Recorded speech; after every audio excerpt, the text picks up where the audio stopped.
This last week, we made some absolutely delicious meals, and I wanted to share them in this video with you. I was trying to think of a theme to put them all together, but the theme is just delicious and our brand new favorites. So let me start with the first one, which is my take on the viral Big Mac tacos. And I've made those before and they were delicious. So I'm going to do my own spin-off of those, and I'm going to make buffalo turkey burger tacos. So I'm going to start with some ground turkey. I have about a pound of that and it was in my freezer. Now it's fully defrosted and I'm going to add it to my mixing bowl, and I'm going to add about a half a cup of buffalo sauce. I'm using this Buffalo Wild Wings. This is medium, but you can use any kind of buffalo sauce, adding about a half a cup of that. And then I'm going to add half a cup of almond flour for binding. In hindsight, I think I would use an egg next time to help with the binding as well as the almond flour. Now I'm just mixing everything with my gloves on. We had these gloves left over from making jalapeno poppers and I'm using them for everything.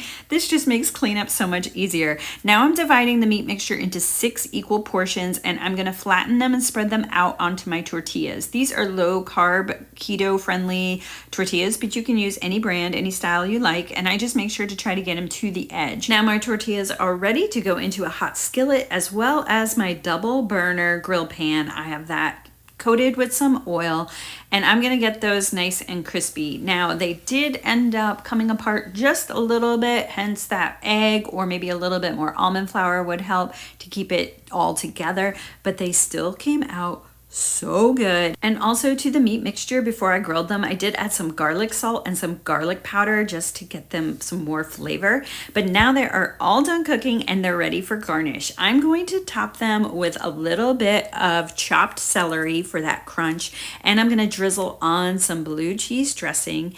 I'm also going to top it with some blue cheese crumbles. For added presentation, I did drizzle on a little bit more buffalo sauce. I thought it gave it great color, and I also made my celery into strips as well. Now the meat does shrink down when cooking, so it doesn't quite get to the edges after it's been cooked. So if you wanted to add more meat, you could, or you could go for a smaller tortilla.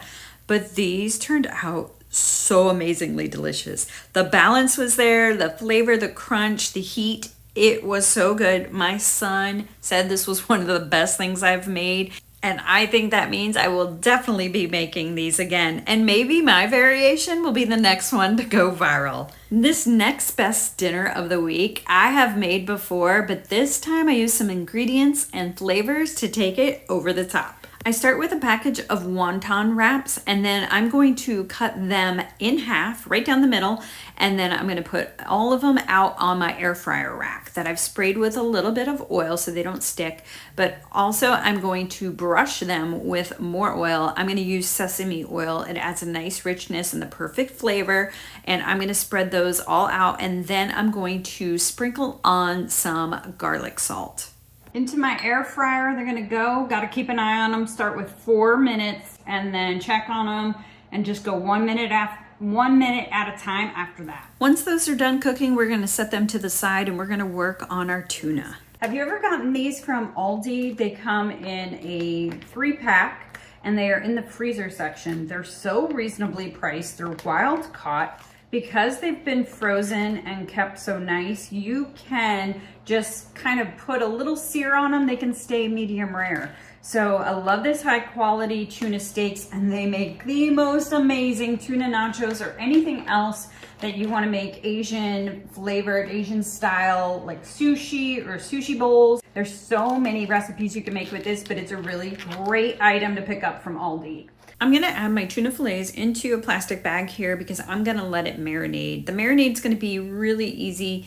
It's gonna start with some sesame oil, about a tablespoon of that, and then I'm gonna add some ginger paste, about a half a tablespoon, and then I'm gonna add some minced garlic just from the jar. Now I don't have that much, so I'm just gonna dump everything that's in here. And in fact, I'm gonna get the sides, all the garlic off the sides of the jar by adding in some soy sauce and just shaking that around so I can get everything out, and then add that into the bag. And then I also need more soy sauce, so I'll add about another tablespoon. Let's seal it out. We'll lay those flat in the fridge so that way all that marinade It's not just pulled at the bottom, and we'll give it a few hours and then we'll be ready to make our nachos. It has been a few hours and now I'm heating up my pan with a drizzle of sesame oil. Once that's hot, I'm gonna add my tuna fillets in there, and I'm only getting a quick sear. I'm not trying to cook them. I'm just gonna heat them on both sides for just a few minutes. Now, if you don't like tuna or you don't like seafood, you could easily do this with ground beef or ground turkey. You can use the same seasoning, same flavors, and just do it the same way. Put it in your pan, get all those flavors. You would, of course, cook it all the way through, and then you can use that as your protein on the same type of nachos on your wonton strips. Now that I have my plate here, I am going to add all of that wonderful tuna to my wontons. I add fresh avocado cut in cubes. I love the green color on this. It looks so good. And that creaminess is going to be a perfect balanced texture to this. Next, I'll add my sauces, my Kewpie mayonnaise. I like Kewpie. It has that wonderful, rich umami flavor. It goes perfect in this. It's a Japanese mayo, so it's gonna go really well.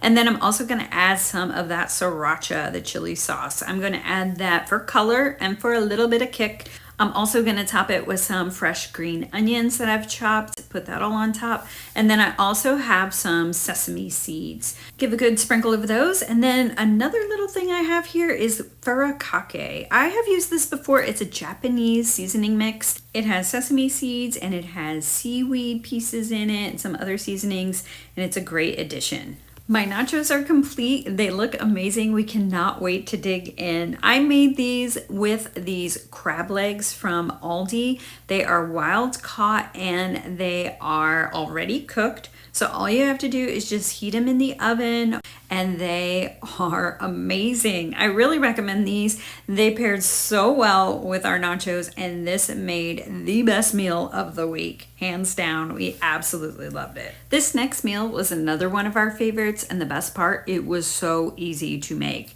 These are sweet potatoes with some cheese, I'll tell you in a minute, and pesto. So let's get started with making our sweet potatoes. Super simple. I just put them into the microwave to cook for about 4 to 5 minutes just to get them soft enough where I can cut them easily and get them face down into a roasting pan and drizzle them with some olive oil and some salt. Then I put them in there for about 30 minutes till they got super soft and a little caramelized on top. That's what I was going for, that little caramelization. And then I'm going to top them with burrata cheese. Burrata usually comes in a container of 2 balls, which are mozzarella cheese, and the inside is more mozzarella but with cream. So it's super rich, super creamy, and is going to balance so well with sweet potatoes. It is delicious. To give it a little bit more of a punch and a little more flavor, I'm adding pesto on top. You can make your own or you can get it store-bought. You will just add that right on top, and then I'm gonna take it up a notch and I'm gonna drizzle it with some balsamic vinegar. That's gonna give it a perfect little addition of a little tang and just make all the flavors work so well together. And this was so delicious. We paired it with our salmon that we cooked in the air fryer with some kale. Family loved it, but I'll tell you, the sweet potatoes, they were the star of the evening. You can make a meal out of just those. So delicious, so good. I hope you found some great recipes to try. Thank you so much for watching. As always, if you enjoyed it, like and subscribe, and I'll see you on the next video.